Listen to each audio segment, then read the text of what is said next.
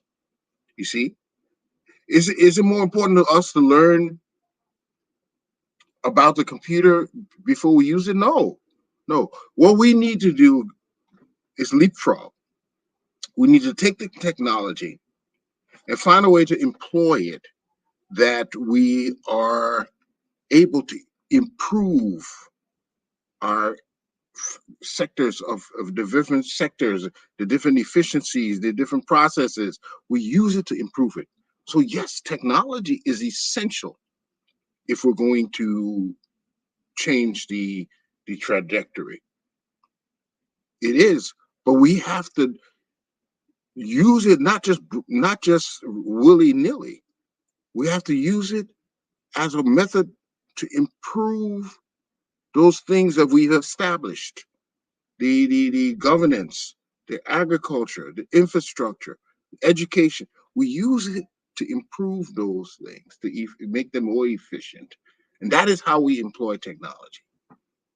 Right?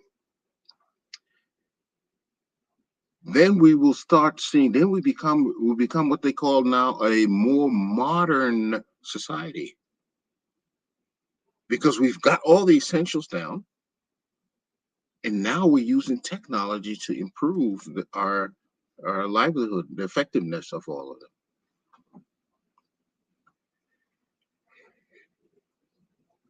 So the journey is not complete. There's still some other things to consider,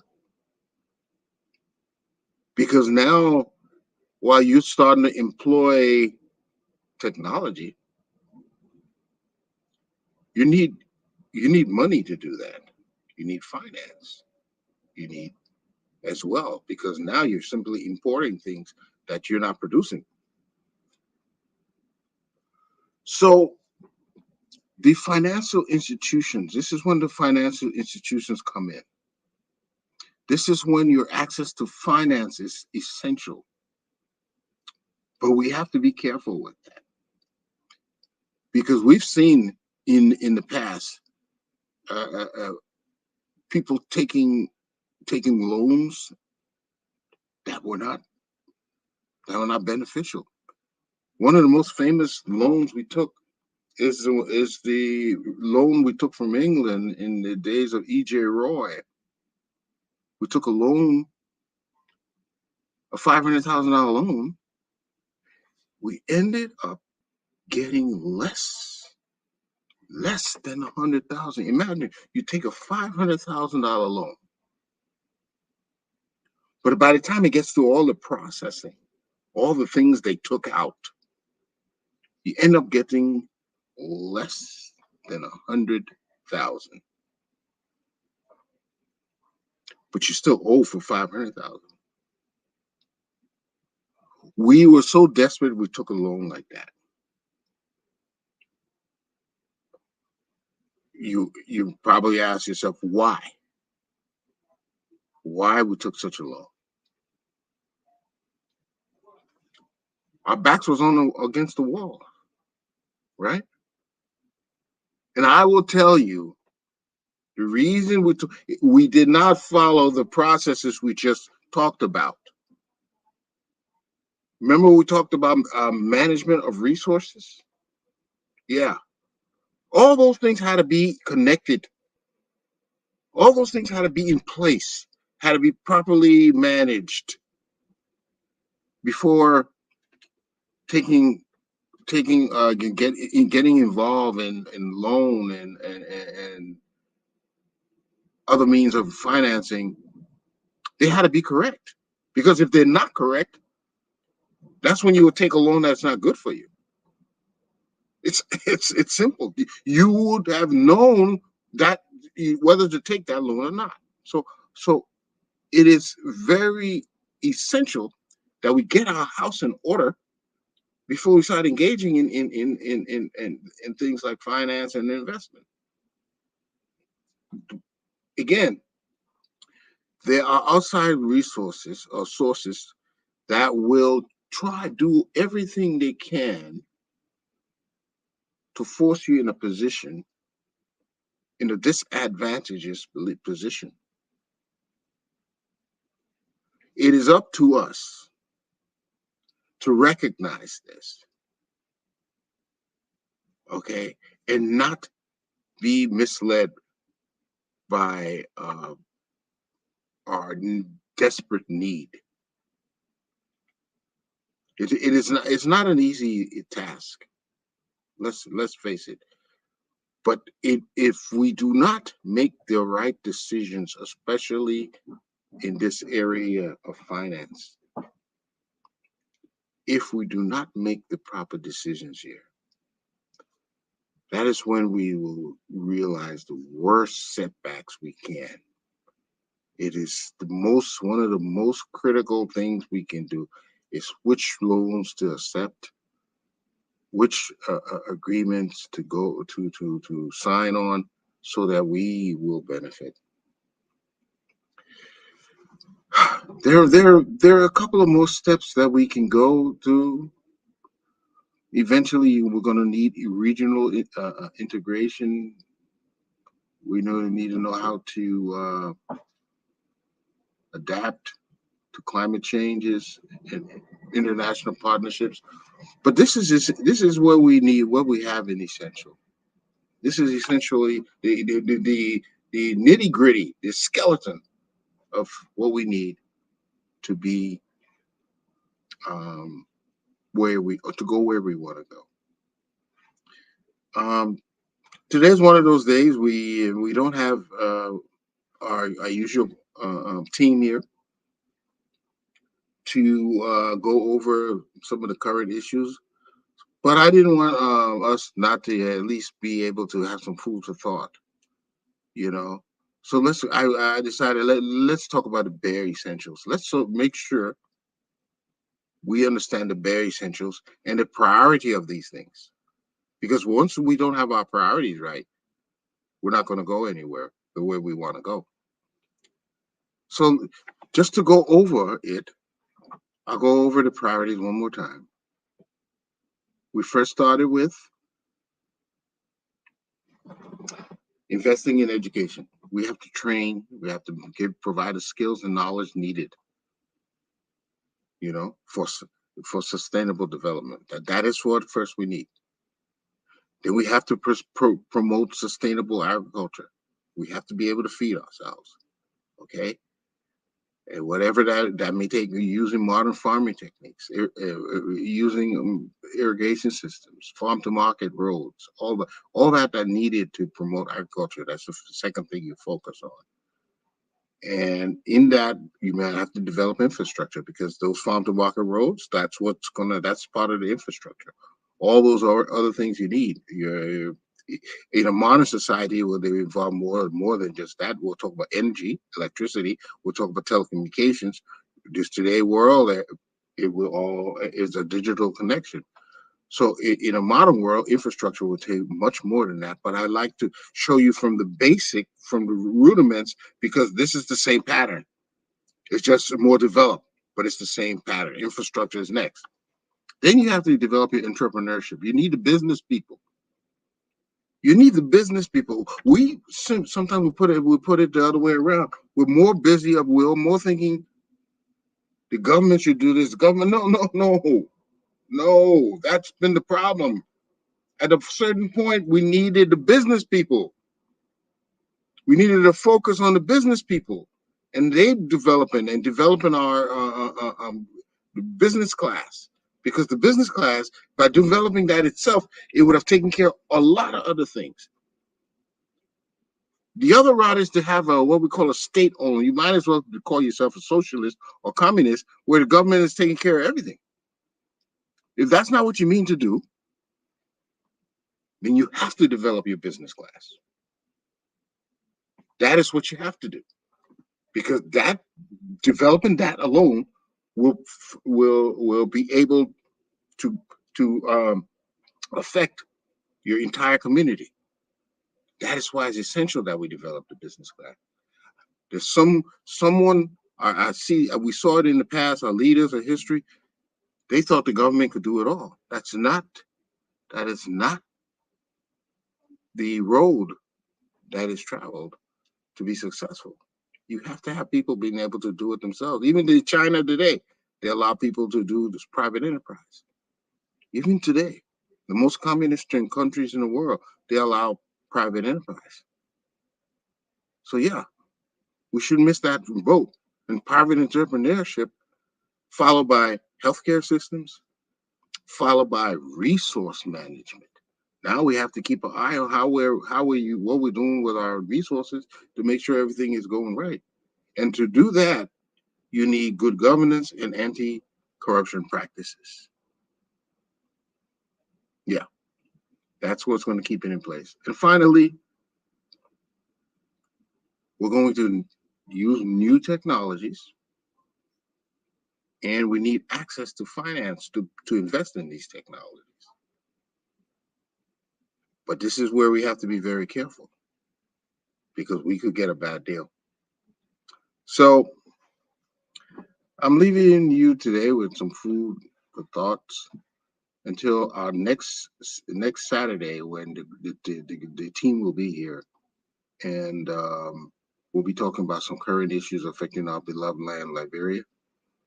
And I'm hoping to get a couple of other people to come on the program to discuss the diaspora and how the diaspora can make enough impact on our well-being in Liberia. So until next time, I want to say have a nice Saturday, and we'll see you next week. We are Liberia. Liberia is our home. Liberia people.